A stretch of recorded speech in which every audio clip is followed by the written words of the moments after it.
So this is an entirely new car. This is part of our recreations build, which we're moving forward from using donor cars.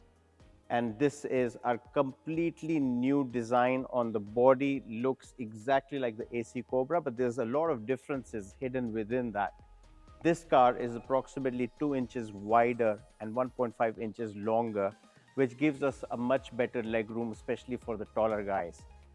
This car has 460 horsepower courtesy of the Coyote 5.0, and that's huge horsepower for a car of this size and that weighs practically nothing.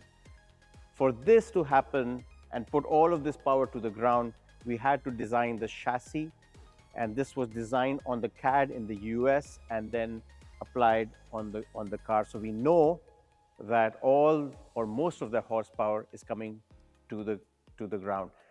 Still, it's a driver's car.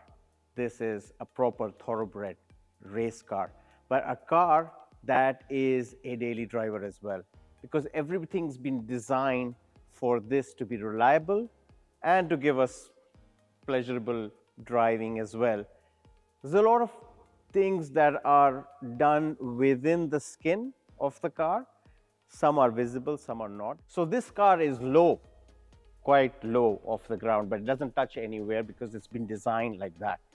One of the reasons for doing that is that we don't have air going under the car and causing disruptions in when we are driving fast.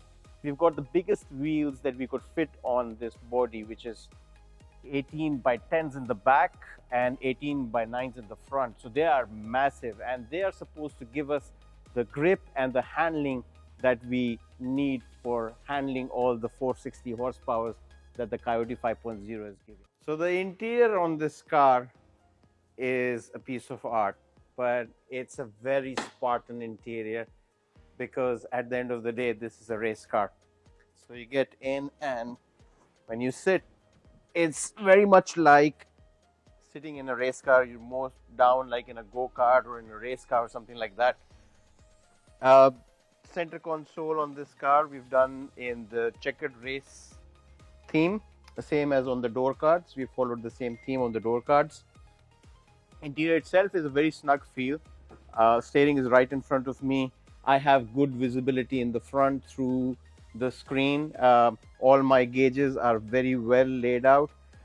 If you notice, one of the things which is different from other Cobra builds that have happened is that it's a very clean sort of layout of the gauges as compared to some of the other cars that we've seen.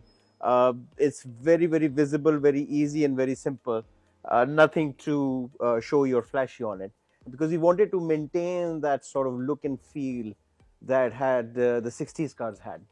A couple of things that are different is that I have this aero wing which deflects air from the side, so not a lot of the wind will go into my eyes and make them teary when I'm driving at speed, because this car can go really fast thanks to the 460 horses that it has from the Coyote 5.0. I have a aero sort of sun visors which are done in Perpex, and they are tinted Perpex, so it looks really nice, especially sets off very nicely against the blue of the car. So they are kind of blue as well. Makes it look really, really nice. So the seats are very much classic retro racing with a race harness, and this race harness is not only for looks, it also gives a lot of protection.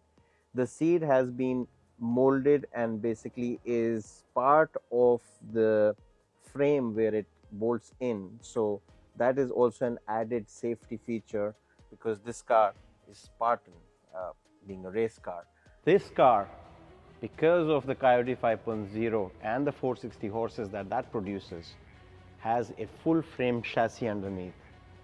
It's not a space frame like most of the other Cobras. We opted for the full frame so that we could ensure that the car handles and grips the road very well and is able to deliver most of this horsepower to the back wheels, and we get traction. You can see that even the fronts are wide on this car and the backs are 18 by 12. So that's the widest that we could go on a body like this.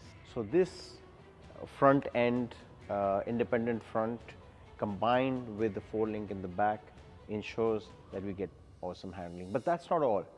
We need excellent braking as well because of the 460 horses again. And that's why we have Willwood disc brakes on all 4 corners and power assisted. Underneath the car, if you look at it, it's a brand new car, so it looks like a brand new car. Everything is beautifully laid out and aesthetically done. How the lines are plumbed, how the fuel lines are going through, even how the exhausts hang from the side. Everything is beautifully crafted so that it's not only a sports car, it's not only a daily driver, but it looks beautiful on the top as well as on the under. So this is the heart of the car. The Coyote 5.0 Gen 3 mated to a Tremec T5 manual transmission. Of course, this should be a manual, and it's producing about 460 horses, more than enough to power this car and make it a pocket rocket. The engine fit out on this car was very difficult because there is just no space on the car.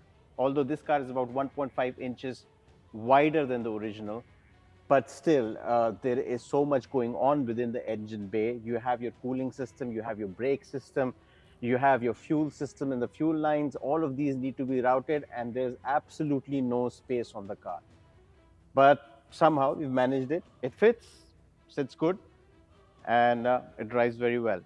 So one of the things that we've done on this engine bay is we've given it a cold air intake, so that adds about 10-15 horses more, and we have a free flow exhaust that routes out to the side pipes. All of this combined gives it a very nice growl on the engine, so that just makes it beautiful when it's started. And then on the cooling system, we've basically tried to use as much of the OEM components that comes on the Coyote 5.0 and the Mustang, so that we know that cooling wise the car is going to perform and there'll be no issues there. Let's see now how all this 460 horses feels like on the road. It's a good number, but let's see.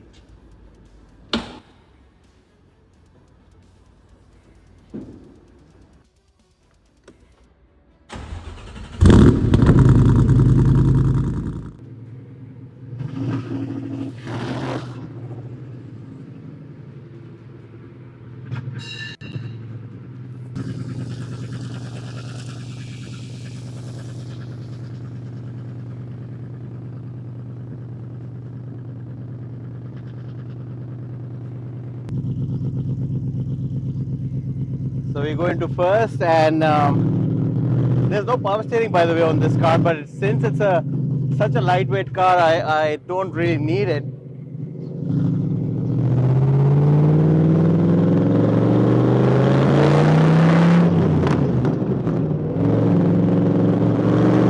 Nice, very nice.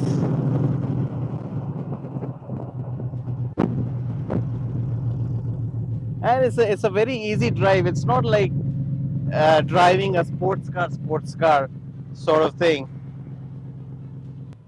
Car is easy to handle, easy to maneuver because of the big wheels that we have in the back and the front. We have a staggered wheeled combination, 18 by 12 in the back and 18 by 9 in the front. So that gives it a lot of handling. So you're not struggling with the power.